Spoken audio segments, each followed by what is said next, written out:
Welcome to the Confessions of a Reluctant Caregiver podcast. We're happy you're here. On the podcast, we're certain that you'll relate to the caregiver stories and find comfort with your honorary sisters. Now, before we start, I want to remind you to go to our website, confessionsofareluctantcaregiver.com, and sign up for our newsletter. It's full of useful information that you can immediately use. Now, let's learn more about today's guest. Hey guys, I'm JJ.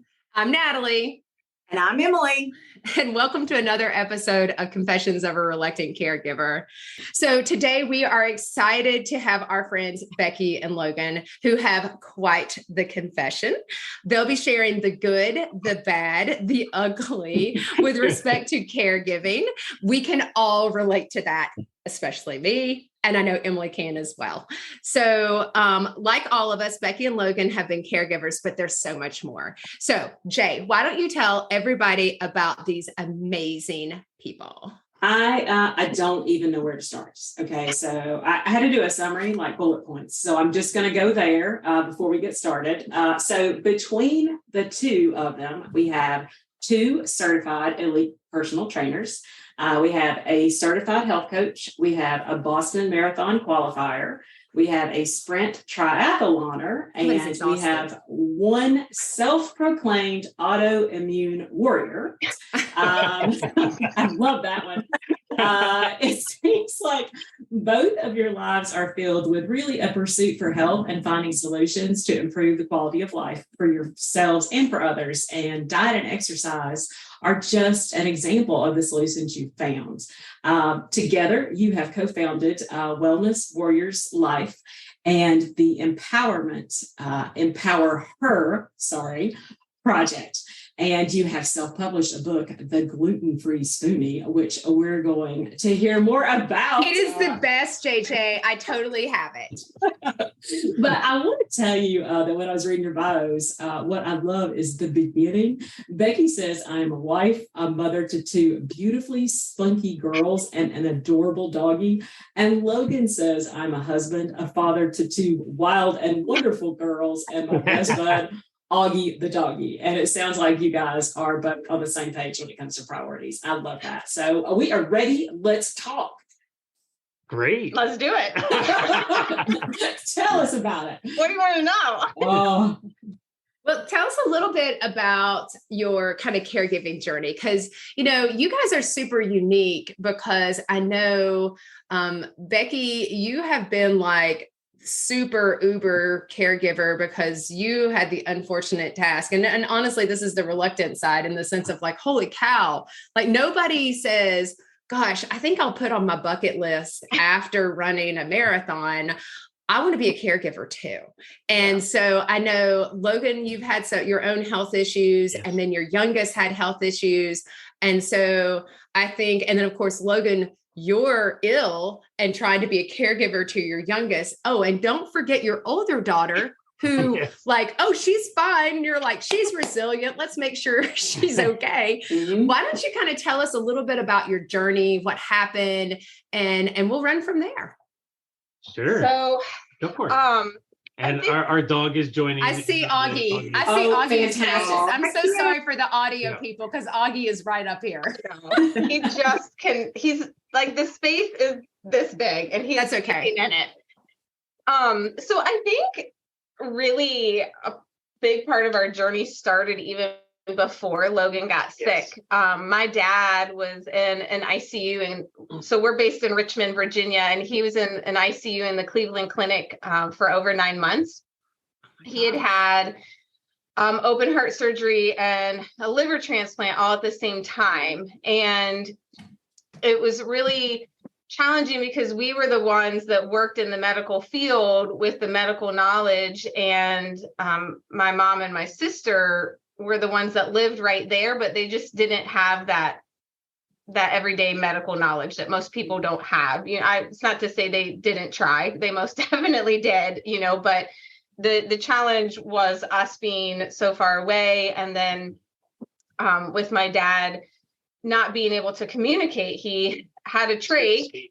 And so he had a trach and he wasn't able to talk, and he would call sometimes because he needed something and he couldn't find his call bell, and he knew that we would somehow get him the help, even though he couldn't talk to us. And so, that started way before our own issues with the traveling back and forth. So Becky would be up there for a week or so at a time. I've got the kids so that she can go and, be with her dad, right? Who's going to say no to just spend the time that you can with them and help out as much as possible. So, wow. And I think we had 2 phone calls saying, this is the end, hurry, you have to get here right away. One was on my anniversary, and wow. I was cursing, like, how could you do this?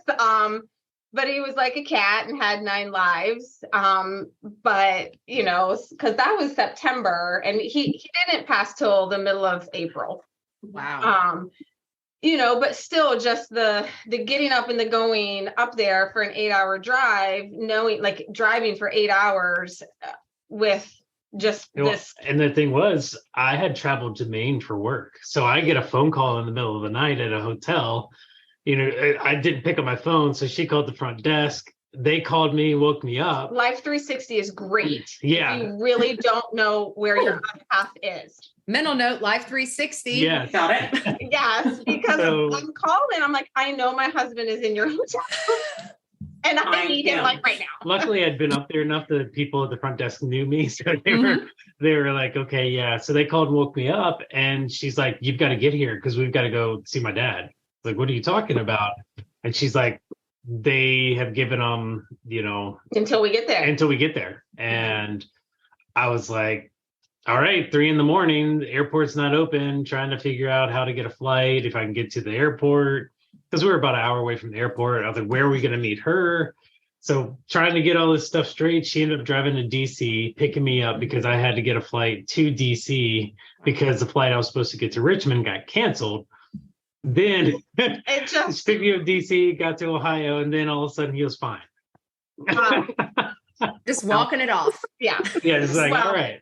So, that was not a really hard 9 months of trying to be a caregiver 500 miles away, and still care for ourselves and our daughters. And then, unfortunately, he passed in April, at the middle of April. And, it took months to really just kind of get over that. A lot of, we should have this, we should have that. And just really trying to move past, knowing that he was where he needed to be he was in a better place. And,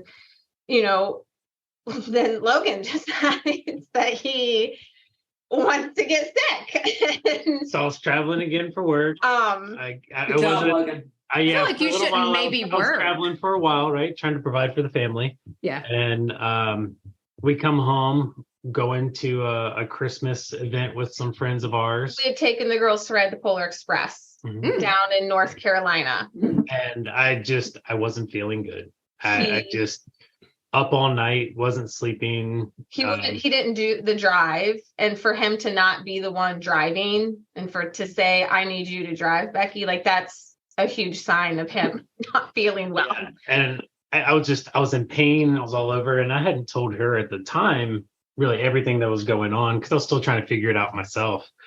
And finally I was like, look, I'm in lots of pain. I'm miserable. I'm having I'm in and out of the bathroom a lot, not to get too personal, but over 20 times a day. Over about 20 times. Thanks, Becky. Thanks, Becky. We appreciate that overshare. Not that we're counting, but no one's counting. We're counting. Oh yeah. I lost 20 pounds in a week. It was, yeah. I was in and out of the doctor, had been to the ER, so dehydrated. I couldn't really, I just wasn't keeping anything in my system. And he jokes that he can't get sick without one of the girls getting sick. And literally, we're being discharged from the ER and the school is calling that one of our children has fallen on the plane. I don't even remember at this point. It's like, all right, well, you get in the car, we got to go pick her up now. So, it just was a lot of, I was angry at my dad. How could you let this happen? Really? why would you allow Logan to get sick and we don't even know what's going on? Like, you just passed, like, why aren't you up there looking over us and protecting us? And so I was having a lot of anger, and we still didn't really know. And so just to get even give you a time frame. So at the beginning, it was like December 6th was the day, I still remember, that I really started feeling horrible because we had gone on this trip. Well, 3 years ago today. There you go, 3 years ago today. Pretty interesting. But I was not eating everything, but then right about, I think it was the 20th, we went and finally got to see a GI doctor, because after being to all the, going to all the doctors, they're like, you got to go to see a GI. And they're asking me, have you had Crohn's? Is anybody in your family asking me all this stuff? And I was like, under a lot of stress. I was like, not really, because I, for the most part, it's not a stressful type person. Yeah. So I was like, well, they're like, oh, well, it has to be stress. I'm like, but it's not. So they said, well, we can do endoscopy. And so I did a colonoscopy and endoscopy, but it was the 26th of December, and went in. And I'm just feeling horrible. They can hardly get the IV in to even do the procedure. And I guess after the procedure, they called me back. I was still asleep to talk to me, and the blood pressure and heart rate machines right there, and his blood pressure is horrible. It was like 70/40, and working in the medical field, I'm like, is that Logan's blood pressure? Yes, ma'am, it is. I said, I'm not taking him home like that. I have 2 kids at home, and that's not normal. Yeah. So they had to pump him full of fluids. But even before that, it was the first Christmas without my dad, and here it is Christmas Eve, and he's curled up in a ball on the bed, and I'm sorry, I'm making sure it's the little people's ears. I'm upstairs on our 3rd floor crying because I'm doing people that come down the chimney. Emma. Yeah, thank you. I'm doing this all by myself, which normally we always do that together. Wow. The first one without my dad, like I just, and we had. I had no idea. He had no idea he was out. Like, so I wasn't mad at him because I knew he just physically could not help me. I mean, he would literally be curled up in a ball, unable to help with meals or dishes or literally anything. And like, it wasn't one of those times where your husband's curled up in a ball on the couch and you're like, dude, come on, come help me. Like, he literally couldn't. And like, I'll never forget that Christmas. 2019. No, I won't forget it either. Well, what I remember of it. Well, and that's the thing. He doesn't remember. He woke up Christmas morning and pulled himself together for 2 hours for the girls. Wow. And for 2 magical hours, but remembers nothing of it. And we had some families say, well, why didn't you call us? Like, we would have come over and helped you. But, I think part of it was not knowing. Had no idea. I didn't know that was going to happen. And then, he just, we didn't really know. Yeah. And I got my medicine, the day after 27th, started, going down the whole rabbit hole of ulcerative colitis, celiacs, what is autoimmune disease. Like, oh my gosh, I can't eat anything. You find stuff on the internet, and he went through the anger stage. Yeah, you went. You were angry. Oh yeah, I was, because I was frustrated. Right, you look up one thing, they say you can eat it. The next thing you can't. Then you find out that your disease is very specific to the person. So good luck, and you can run the gauntlet of all the foods. Go ahead, since you're barely eating anything, you can have an elimination diet and just try eating things and see if it makes you sick or not. Oh my gosh. That sounds awful. Yeah, it was. Yeah, it pretty much was. And so we were like, okay. And they're like, yeah. And by the way, this is a disease that you will always be on medication. You can't cure it with just nutrition alone. Yeah. So you're like, oh, well, what? I mean, you're just going through this up and down of, yeah, one day of feeling good, one day of not. They have me on steroids. Which makes him crazy. It makes me cranky. You know, I don't know if anybody else has been on steroids. Just makes me hungry, Logan. So yeah, I kind of gain weight from steroids. Yeah, no, it's bad. Yeah. Makes him mean. Oh, okay. Mean for me. Mean for you. It makes you mean. And because like most people don't even know. They're just like, oh, well, you hide it well. I was like, well, can hide it. Except from Becky. Right. Who is trying to take care of him and get him what he needs. We had 2 young girls at the time. They were 6 and 9. Can't do math. 6 and 8. I love that they look each other, Emily, and they're like, I don't know how old our kids were. That's 6 okay. and 8. 6 and 8. So, They're give or take. You know, and Kinsey, the older one, was doing soccer training downtown, which isn't in the best of places. And at this time of the year, it's dark, and that's not a task I would normally do. He would do that because of where it is and it being dark and late at night. So I couldn't leave the house longer than like 2 hours, an hour. 30 minutes at that time.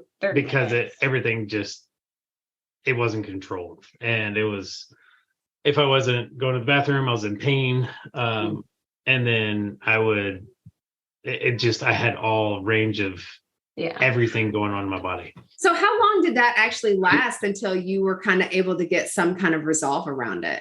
8 months. Wow. So you all did that for 8 months.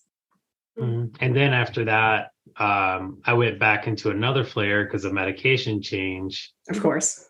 And then it's taken me probably, so at this point, we'll go back to the other, but at this point, it's taken me 3 years to get into remission. Mm-hmm. Wow. That's a lot of pain and a lot of, on both of you all. Mm-hmm. I mean, I would think that would be exceptionally hard because it also impacts your life because it impacts your comfort level of being able to go anywhere. We didn't. Yeah, we did. I mean, we haven't gone. The pandemic was wonderful. That is terribly convenient. Yes. Thank you, pandemic. Silver lining.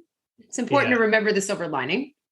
Oh, the pandemic for us was actually a blessing. Yeah, because which is great segue. So right about the time, it was like the last week of January.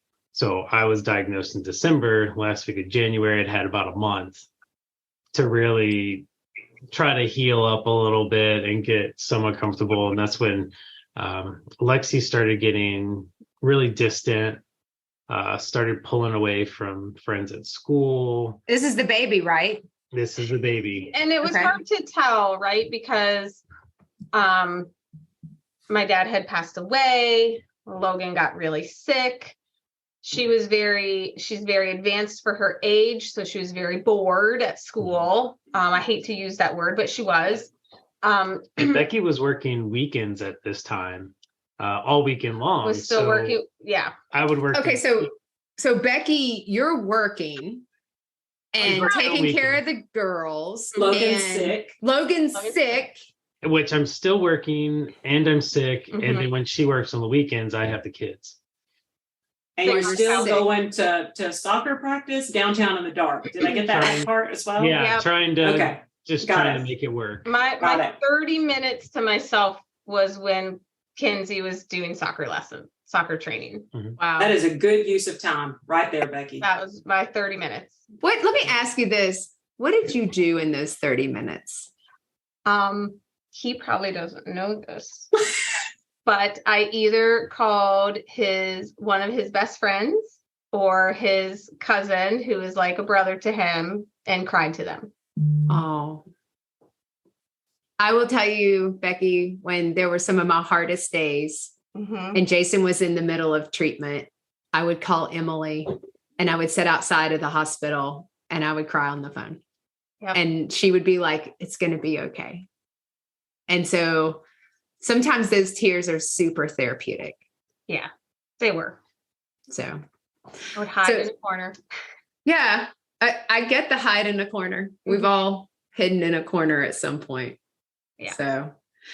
So you survived soccer and in the questionable part of Richmond. And weekend work. Weekend work. So you're working. Let me ask you this, because this is a little work piece, because we'll get back to it. Did everybody know about all the stuff going on? Like, how comfortable did you feel telling your boss? My boss was fantastic. She was very empathetic always with everything going on. So she was really cool. She was really, and when my boss was fantastic, when my dad was really sick, when Logan got sick, and then when our daughter got sick, she was fantastic. So were my coworkers, because sometimes I was supposed to be at work an hour ago, still not there yet, and would have to call in. So I had a great boss and team that I worked with. They were all very supportive, very understanding, very well, and with Becky working PRN and had been PRN for years. I'd been there and it really helped. But then so that was a double-edged sword, right? If she didn't work, she didn't get paid. Yeah. And if she did work, I was trying to manage everything, on my side. So we had that give and take. And then I had a pretty good boss and was, okay with me, but I was working remote and still trying to manage day-to-day operations while all of it. So it was just this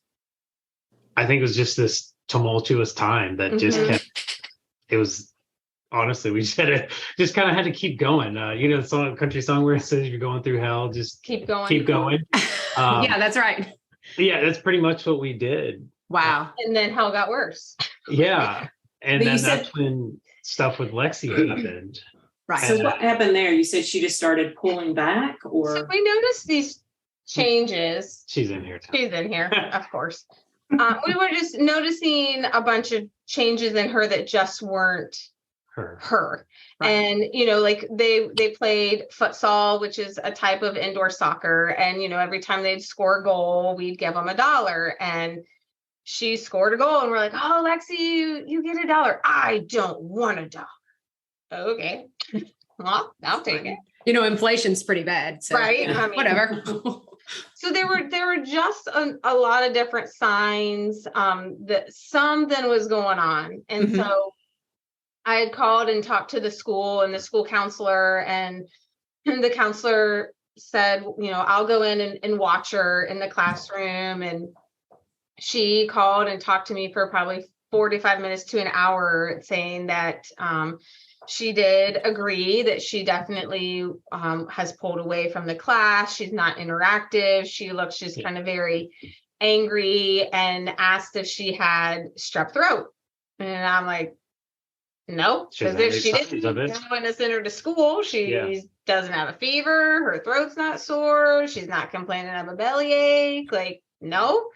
So she's telling me all about what's called PANS or PANDAS, which is pediatric autoimmune neuropsychiatric disorder associated with strep or not strep. Telling us all about it and suggesting that we go take her to the pediatrician and have her tested for strep. And she's already having trouble with her teacher already. So we were a little frustrated. I was all hopped up on Mountain Dew, with steroids and everything. So I'm sitting here like, well, this is a bunch of crap, like, what is PANDAS? I've never heard of that before. So thankfully, our pediatrician, he'd seen her since birth. He's wonderful. And I had literally just had her in there like a month earlier for her well visit. And he was talking about how he was going to go home and she was going to be dinner conversation because, when they go in for a well visit, there's like the checklist when they're so young, like, yes or no, do they do these things? Yeah. Well, he comes in and she's reading the questions and answering them and answering her own answers. And he's like, well, that's advanced. Yeah. But then when I took her back to be tested for PANDAS, she's playing peekaboo with him and can't write her name. Oh, wow. So just this drastic change. And so he thankfully sees it, right? Like he acknowledges that, yes, there is this change. he knows it's not parenting because Yeah. he's known us for 8 years. So he sent us to have blood work done because that's really one of the main things they need is they need to do blood work to basically look at all these inflammation factors going on in the body. And so they send us with this 6-year-old dehydrated child because she won't eat or drink anything. But she's mentally has reverted back to almost like a 2-year-old. So Wow. trouble controlling her bowels. She couldn't formulate words sometimes. She forgot how to tie her shoes. This girl that was very articulate and advanced went backwards and couldn't. Like she could hardly do much of anything. Except tell us, she was telling us that my dad was there with her holding her hand. Okay, that is the my scariest gosh. thing ever because we've all seen movies and you're thinking, oh my gosh, she's seeing dead people. I picked her up from school and she says, Mama, I saw, they called my dad Poppy. And I said, she's like, Mama, I saw Poppy today. I'm like, you did? She's like, yeah, he was holding my hand and he was telling me everything was going to be all right. Don't worry about it, Lexi. Everything's going to be okay. Yeah. Wow. And I'm in the back of the car with her and he's driving, looking at me in the mirror. And I'm like, oh my God, now she's seeing dead people. But I tried to find comfort in that, right? Yeah. That going to the positive side of that instead of the really super scary side. Yes. Really cool. We took it as a positive that, you know what, Lex, you're right. Everything is going to be okay. And Poppy knows that because Poppy's going to be with you every step of the way. Yeah. And honestly, he was. I mean, she really did talk about him a lot. Yeah. Throughout everything. And we got sent. So the doctor sent us to get blood taken and they had eight bottles. 8. Wow. Oh. And that's hard when you're they were the big PTSD ones too. Yeah. From holding her and the screams and girls, Lexi and Kinsey. I love redirection right in the middle. I support that. I redirect other people's children and Jason yells at me. Honestly, it's more the dog that keeps coming into the room. So it's Augie. They'll come in and then he'll follow them out. They'll close the door. And then he's like, well, I didn't really want to be out here with you guys. And so he pops back in. Yeah, you're going to have to cut this out of the video. Sorry. Oh, this is totally staying. Totally staying. We We're actually waiting for Emily to redirect Mom if she walks in there. So we're good. So we have a plan for that as well. Yeah. At any moment, our mom could fly by. I mean, is she going to be naked? No, hopefully not. No. I like how we all scream no at the same time. No. Okay. So back on track. Yeah. So So we're giving up all the blood. We had to give like every ounce of blood. And she's, of course we bribe her with ice cream, of which she doesn't care about. And it came back that she was positive for strep throat, 0 signs. It came back saying that she had walking pneumonia within the past couple weeks, 0 sign. Nothing. Nothing, like no snot, no fever, no sore throat. Nothing. And that's the weirdest thing is, so we found out she's a carrier of strep. So she has no symptoms ever. Wow. And then we don't even, even the doctor's like, I don't even know why pneumonia is even showing up because I just saw her a few weeks back. So it's all shows positive for having the PANDAS and the PANS. Yeah. So the way that they then treat it is. Can you explain it? You go ahead. So PANDAS is basically where. Sure. Good point. We should explain. Yeah, we should probably explain it, right? So with children, they have, before they hit puberty, they have perforations in the lining to their brain. And with strep, what strep does is the reason why it's also so people get it so easily is because it disguises itself as a normal cell. So in this case, the strep throat has gone through the lining of the brain. It has disguised itself as a brain cell, and now her body's attacking her brain. And that's what. Wow. caused all the regression. That's where her body is just freaking out. It's changed her temperament. I mean, it completely altered her brain. And they've actually taken brain scans of children during this, and the gray matter in the front shows up like Parkinson's. So it has a lot of the same look and feel as Parkinson's for a child that is, otherwise normal, and is sitting at 6 years old and now, completely different than the way they were before. And you're saying that happened in like a 30-day period, like at day one, she was with the doctor, great review. And then 30 days later, you're practically back in and she's not writing her name, basically. There was her mom my mom had just been here and she was fine. And everything was fine. And then literally it was like within a week, went from our normal Lexi to honestly this other someone child. Else. Yeah. So how long did it take to get resolution once you were able to identify what the problem was? Well, it gets worse before it gets better. Oh, that's bad. So they go into what's called a flare. So she had entered a flare, and to treat the flare, they put them on a steroid, antibiotic, and a bunch of supplements. But the steroid in children makes them, for a lack of a better word, crazy. Literally amps them up. And it was like 5 days of wild crazy hell. I mean, literally just she would not get dressed. Well, everything felt horrible to her. So like, even as she tried to get dressed, like the sensory. Oh, wow. She had a sound OCD tendencies that she's never had. She wouldn't eat she really wouldn't eat anything. She would only drink this one chocolate protein shake, which we're like, whatever, it's protein milk, like whatever. Wouldn't brush her teeth. But and did get cavities from it, but the dentist would, thankfully is a really good pediatric dentist and actually knew about PANDAS and said, well, it was a lesser of two evils. Like, you were trying to feed her or brush her teeth. Like so he's like, I get it. Like, but even filling the cavities was a huge ordeal for her. Just sound, so there was the thing that made it really hard is, so for Becky and I, we've always been pretty good at communicating with each other. I'm sure we could always, anybody can always communicate better. Well, Jason and I are like total perfect. Oh yeah, right. Absolutely. I mean, A-team over there. Right? Nailing it.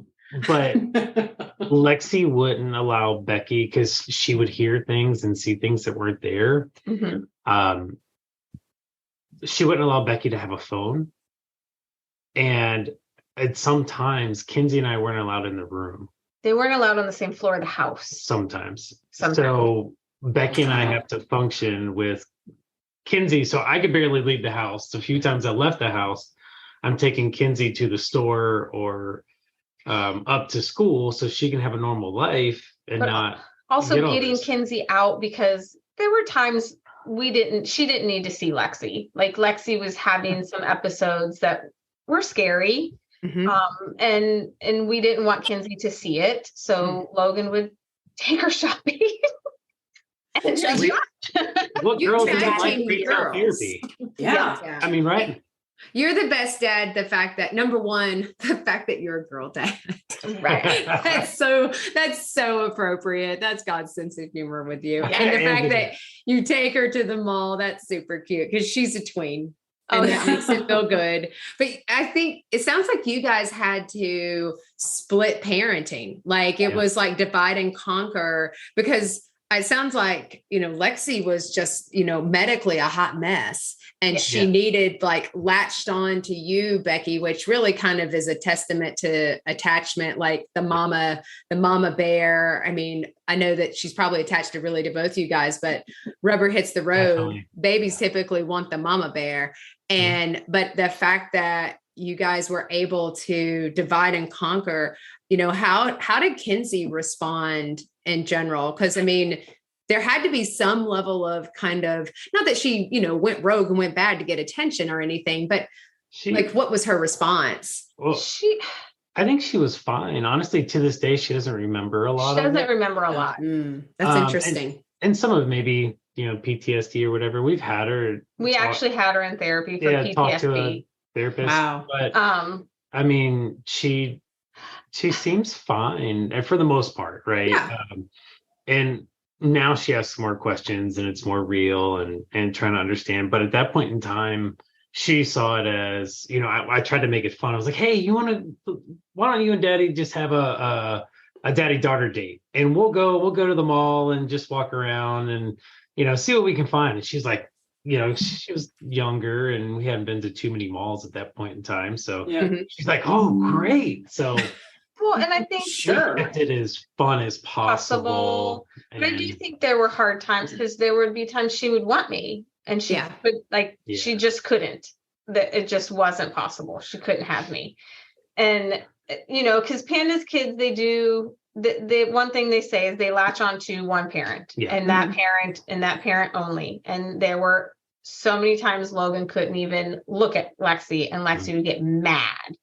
Wow. I mean, and she reverted back to a baby essentially at times, and Lexi and I moved into the guest room together, and Kinsey essentially moved into my spot in the bed. I basically, Becky and I had 5 minutes together. That was about it one day. And I said, look, we'll be fine. We'll get through it. We just gotta, best we can, leave notes, figure out a way to communicate and get through. I mean, I was like, it's going to be okay. We just got to keep going.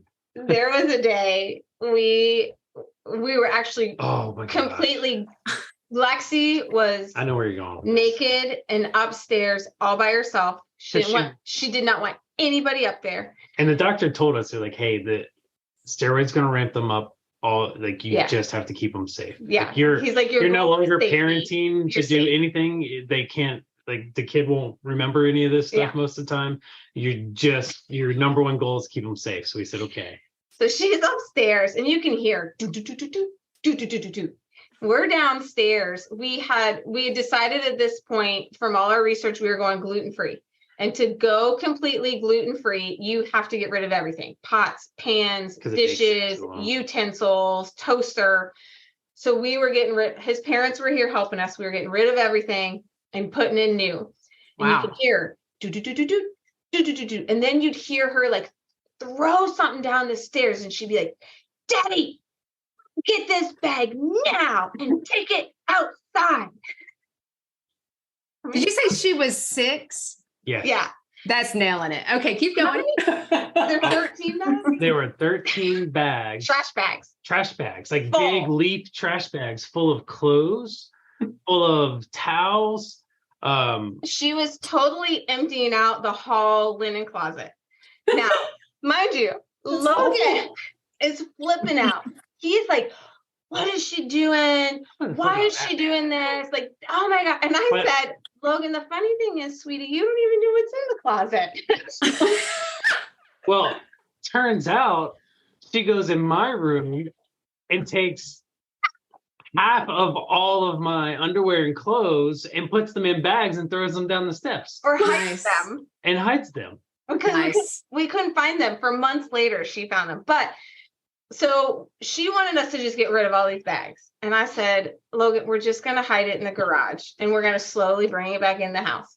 Well, I don't know, it's probably a couple weeks later. She's like, Mama, where's my BB-8 towel? I can't find my Star Wars towel. And I was like, I have some bags of towels out in the garage. You want to go look in there?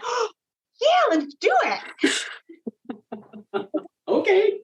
Here. She had no recollection of it. And so let me ask you this, because this is the thing. I think as a caregiver, I'm going to say caregiver, but reality is I hate the word caregiver because I don't think any of us relate to it. Yeah. You're doing so many things. Because Logan, I'm assuming you're not feeling the best during this time, that you're also your illness is so secondary to your child being naked, throwing your underwear down the stairs. Everything of mine on the back burner. Yeah. I mean, that's sacrifice right there. But I can imagine just the fact that you didn't lose it. Did you ever just feel like you're going to lose it, or you need to privately lose it? I did.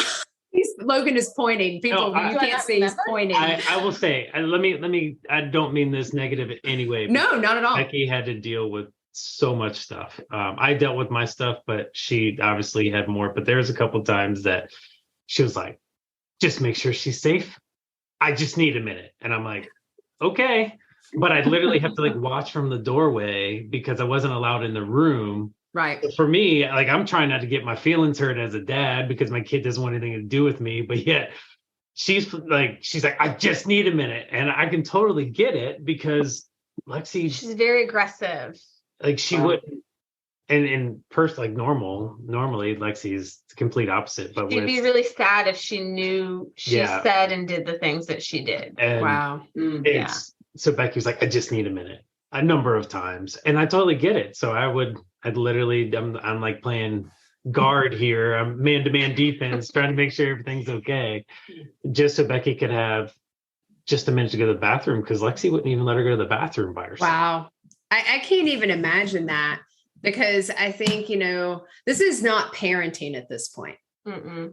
This is truly goes into a different realm Survival of like, it is. I'd say that you're right. You're trying to access the front of the brain, the reasoning part. They're like, okay, I'm going to reason with this.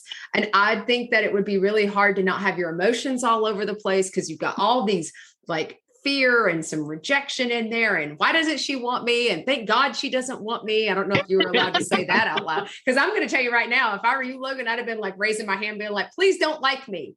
Because this child is naked and crazy right now. And here, Becky, you take it for the home team. Go right ahead, Becky. Her nickname's Naked Baby because she didn't close. Yeah, that's going to be a takeaway. Naked Baby. But we exactly. I'm gonna call that when she gets older too. Yeah. But we do have one funny story of the craziness that was going on. It was the last day of the double dose of steroid. Uh-huh. And the girls were they were sharing a room. The girls were sharing a room, which worried us a little bit because they wanted to. They had shared a room up until this point. Yeah. Mm-hmm. So Lexi comes, I mean, you could hear her stomping, like fast stomping down the hall, flings open the door, and she goes over to Becky's side of the room where we had some clothes folded in the bins before putting them away down the hall and in her room. So Lexi's like, and grunting and just throwing clothes everywhere all over the room. And we're like, Lexi, what's going on? And if you could say a expletive bad word, she said it without saying it because she told Becky, she goes, she goes, tell him to she goes, go back to sleep now. And I'm sitting there laughing, and Becky's like, go get the Benadryl, because they say when they're in a flare and they're flaring up, get Benadryl and it'll calm them down. So she's like, so it's not a CPS complaint. No. Okay. No, it's not a CPS. So, but the doctors actually told us to do that it, was right? The breakthrough. The Benadryl is the breakthrough. Check. Thank you, Benadryl. Adding them. Doctor approved. Yeah. And she was like, tell him to get back and go to sleep. Get back into bed. So I'm walking downstairs, and I can hear her just yelling at Becky. And I'm trying not to laugh because it's so hilarious. And so Becky's just like, we walk back down the hall. She crawls back in her bed. Augie follows her, and she turns around and she yells at Augie, go back to your room. And all of a sudden, I'm still down the hall, and I see the dog sprinting into the room to his bed. Okay, that's fantastic. Yeah. Poor Augie. I feel a little bad for Augie. I agree. I think Augie is probably resilient. Yes. And so Augie went through a lot too. Yeah. So let me ask you, because I think so how long? So is she better, or is she still basically a naked baby running around throwing your underwear down the stairs? Oh yeah. No. So it took. So we had to get a 504 for school so that she didn't have to worry about the absences and stuff. She still she finished with an A. The work was easy for her, Wow. even in her flare, which we're still not sure how she managed, but she did. And so I would think throughout that, Say it took us probably at least 6 months until Wow. because you really feel like it's like somebody flips a light switch and you lose your child. yeah, and then you go on this roller coaster up and down, gradually uphill. Yeah, and I would say it was 6 months until I feel like the light switch got flipped back on. Supposedly, and we've met some other children that are past it, but when she gets through puberty or right about in the middle of puberty at some point in time, we can stop with the medication regimen and all those perforations, those holes will close up. Wow. And then she should be okay. The goal is to minimize the amount of flares so there's limited damage or long-term effects. Right. And if you can get like a year to 2 years between each flare, doctors are super happy. She takes an antibiotic every day. And supplements. And supplement, like vitamin supplements. And I would say she's flared twice since then, but we are so anal about noticing, like hyper vigilant. That's a much better word. We're very hyper vigilant on noticing different things with her and get it treated like that. And it's a puzzle. So every time she was into a flare, most of the symptoms are different. And it's putting those individual pieces together every single time to say, okay, yes, she's she's starting in a flare. Wow. But there's a lot of anxiety that they deal with. They have a lot of anxiety, a lot of anger and frustration. And the doctor wanted us to get her in therapy. Now it's during COVID. So again, that's why COVID was a blessing for us, because she could do school from home. We didn't have to worry about leaving home because she didn't want to leave home. So COVID for us was perfect. But we did have to the doctor wanted her to do therapy, which was great. And because taught her a lot of skills. It taught her skills of how to maybe deal with different thoughts in her head, skills to help when she gets anxious or upset. Great for us. I think half the session was also for us because we needed help as well. But we did have Kinsey see a therapist as well, because she had PTSD. She really did. I'll never forget. There was a day before COVID hit where he was already working from home, but his boss at the time wanted him to go into the office this random day. And he had not been in the office for months. And the girls were dressed and ready to go to school. Lexi was on board. Yes, I'm going to school. And Kinsey just starts flipping out that somebody's going to kill daddy when he goes to work. Somebody's going to shoot him in the back. Somebody, Kinsey, they have to badge in. It doesn't matter. Mama, somebody is going to get daddy. And just super secure environment. Nothing. Plus a bunch of IT nerds. So, I mean, it wasn't going to happen. But her fear was, if something happened to daddy and Lexi went into a flare again and needed you, who would there be for me? Yeah. Wow. So that's so real. That's so real. So nobody went to school that day. They stayed I still home had to go to work though. until daddy got home from work. Everybody huddled in, and that's sometimes that's the best thing that you can do is we're just going to huddle in and we're going to kind of get everybody's little baby nervous systems okay. And because safety is really, really important. So I have a couple of lightning round kind of questions I want to ask you. And so I'm thinking, girls, I'm looking at our questions and I feel like Naked Baby met the you can't make this up story. Because I always want, because I'm going to tell you there's a time that I'm going to talk about this in another podcast. The time that my mom got sick in the Walmart in North Carolina and I had to crawl underneath the stall, and I'm not a small woman. And it's a short distance between the floor, which was the nastiest floor and of any Walmart in the universe. And so I'll tell about that later, but that was a terrible. So you can't make that up, because I called JJ after I did that and said, I can't believe you did that and left me. But caregiving is hard. So what is one or two things that you wish you had known? Well, I mean, that's hard because there's multiple parts here. That's okay. Any part that you want. What do you wish you had known?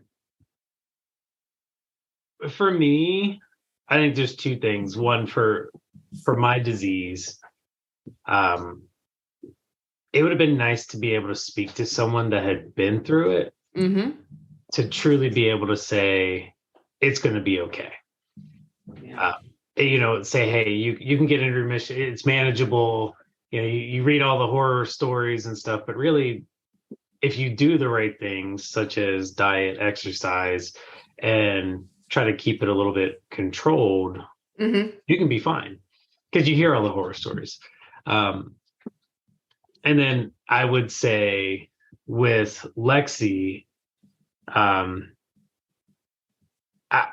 don't even know how to even really where to go, but it was probably the scariest experience in my life. Being able to see your kid, just watch them literally bodily functions wasting away, not functioning anymore, potentially having to do a hospital stint to just, I think at that point in time, hindsight's 2020. If I could see myself and see where she is now, and to see how great she's doing and how everything just worked out and it's manageable, I think it would be for that as well. Because that brought me to, and I think you too, but I've lost family members, friends, I have had things that are out of my control, but that was probably the scariest moment or time frame in my life, because I didn't know what was going to happen.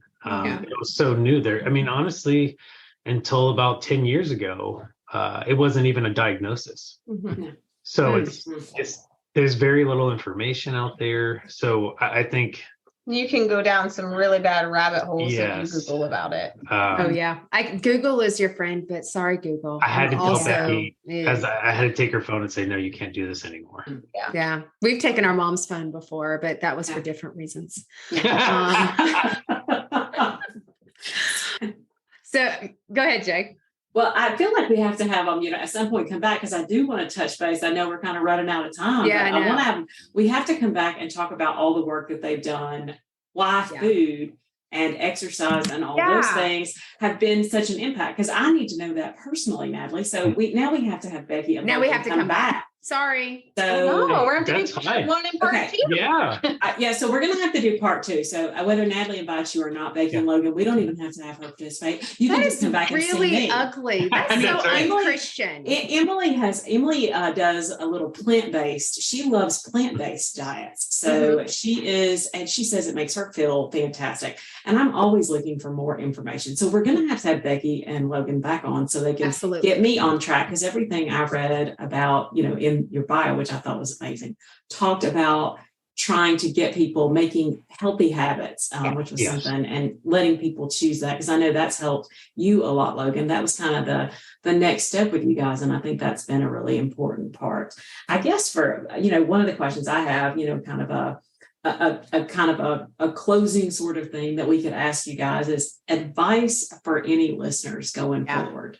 One of those things that you could share with us that kind of has gotten you from where you were to today, because you guys have self-published this cookbook, which we still want you to, when we're done, we're going to tell people where to get it for sure, because Natalie loves it.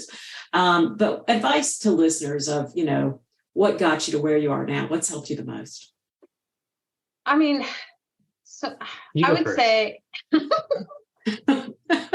I think a couple things, at least for me personally, I allowed myself to be vulnerable and accept help, which is, anybody who knows me is not me at all, like 100%. And I mean, even when the girls were babies and when they were born, like, I don't need anybody, I got this. So for me, it was allowing people to help. And it wasn't, I don't want to say it was admitting I couldn't do it, but just allowing people to help. Yeah. And then also just, Logan and I mean, I don't want to toot our own horns, but I really believe we have a special relationship. Like he says he's not a mind reader, but he really is. Way to go, Logan. I mean, he really is. And I think for me, my father-in-law, Logan's dad, is a man of very few words. I mean, very few words. And when he came to the hospital, when the girls were born, he shook my hand and told me, good job. He's awkward. We love him. Nailed it. He's just awkward, but love him. But I'll never forget, like he told me that he doesn't know another couple that would not have broken them. Wow. That, he's like, that would have broken any other couple I know, but it didn't break you two. And wow. And honestly, like the four of us, Augie.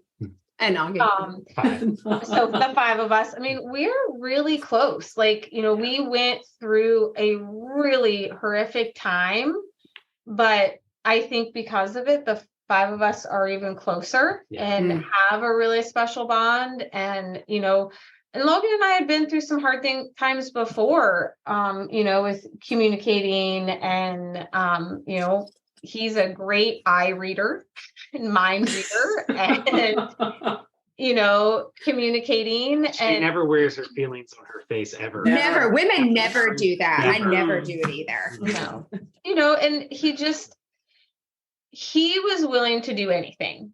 And I don't know many men or dads that would have, like thank you. I love that. I love you guys. Like he really did. Like, yes, I was the one in the trenches, but he was the one literally coming and picking the two of us as a solid unit up off the floor and in a bed once she finally fell Many asleep. days. Yeah. So it's things you can't make up. Literally, Lexi would go underneath Becky's shirt and fall asleep. The bed wasn't made because she'd torn the sheets off. So I'd send an SOS and he'd come in, make the bed, which he doesn't like to do. And then pick us both up and get us in the bed. So I don't remember the question anymore. No, it's okay. That is what you and our listeners, as far as just, what you would share. And I think that is just a beautiful story. Well, it's relationship goals. It is. It's all about that. And I was going to say, we didn't let it define. I don't think a lot of people, it's so easy to play victim, and obviously Augie. It's so easy to, play victim, I guess, and let a disease or a challenge, take over. We didn't let it define us. And we were like, okay, there has to be some, we're going to fix it. Like, how do we fix it? And, the movie, The Martian, where he says, all right, think through the problem. Let's work the problem. It's basically how we lived our life for years. And now we're at a point where we can, it was a challenge, and we had a few years of difficulty, but now we can enjoy life, and we know how to manage things and get through, and we know, what are negotiables and what aren't. And I think it really helped us, together realize, we don't sweat the small stuff anymore. That is exactly right. Don't sweat the small stuff. I feel like that's a fantastic takeaway. That's actually, we pretty much, since we've been married, have been living by that. And I love it. That's been our goal, is to, I dropped the bowl and it broke. Sorry. It's okay. We can get another one. Exactly. That's okay. So tell us where to find you guys on social media, because I know you're out there, and then also about the book, which you're coming back to. Where can we find that? Yes. The book. Look at the book. And okay. So we wrote, Logan is our chef. I won't lie. He cooks, but I like to eat. Good job, Logan. With autoimmune diseases and then my own, but you know, we wanted it to not define us. We wanted to beat it. We wanted to overcome it and have our normal life again. And so going gluten-free is not easy, and it can be very overwhelming. And so we wanted to help people out, Yeah. right? So I love it. we've already been through all this, and one of the reasons. So on social media, it's Becky Pickels Coaching on Facebook and Okay. Instagram, and we have our website at wellnesswarriorslife.com. Okay. And you can get the cookbook on Amazon and Barnes and Noble, but it's a place for people to start. Mhm. We have some stuff in there about how to deal with social situations. So when you go gluten-free or you don't drink or, something like that, it's not at home that's a challenge because you can replace everything. It's when you go out with friends and you go to eat for the first time, or let's say a bunch of people are having a party. How do I, can I eat anything? Can I not? Do I bring stuff? How to handle that.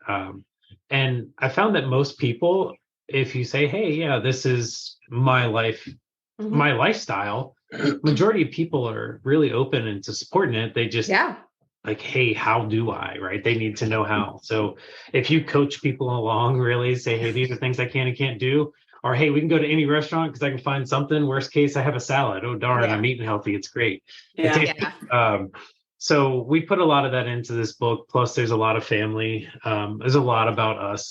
We've been in some magazines and had the family, and they were like, oh, well, how real is it that the whole family's in here cooking? I was like, well, it's everyday That's our thing. every day. And they're like, really? And so Lexi, our PANDAS girl over here, she picks up a knife and is cutting a tomato or making tomato feta dip, which is in the cookbook. And it's always a huge party hit. Mhm. And she's like, wow, really? I'm like, yeah, The girls love helping, and especially Lexi love helping Logan cook in the kitchen. yeah, And every day. I mean, every recipe in the cookbook they eat. Mhm. They eat everything in there, so it's all So kid tested, Yep. Kid tested. parent approved. Yeah. I love it. I love it. Yeah. And they've made it all. And then my mom has been a big help with Mhm. everything. And she's basically redone a lot of the family desserts and a lot of the things that Mhm. Oh, I we love dessert. that are Oh, like wow. old family recipes, old Southern chocolate chess pie, things like that. And then she's cut some sugar out of it and made it gluten-free. And we've probably eaten A lot. 15 different. I've seen the book. And the recipes are not what you would expect. And all the extra content is super helpful. So I'm going to tell you, definitely sister approved. We're going to give it the Awesome. sister approved stamp. Absolutely. Stamp of approval. So Absolutely. Well, great. Well, we want to definitely thank Becky and Logan for joining us. They are coming back because we are going to talk about more food and healthy habits because they are living it and staying healthy. We want them all to stay healthy, especially Augie down there. Yeah. Thank everybody for joining us today. We know that everybody is super busy and it means the world to us to know that everybody is here. well, friends, that's a wrap on this week's confession. Again, thank you so much for listening. But before you go, please take a moment to leave us a review and tell your friends about the Confessions podcast. Don't forget to visit our website to sign up for our newsletter. You'll also find the video recording of all of our episodes on the Confessions website and our YouTube channel. Don't worry, all the details are included in the show notes below. We'll see you next Tuesday when we come together to confess again. Till then, take care of you.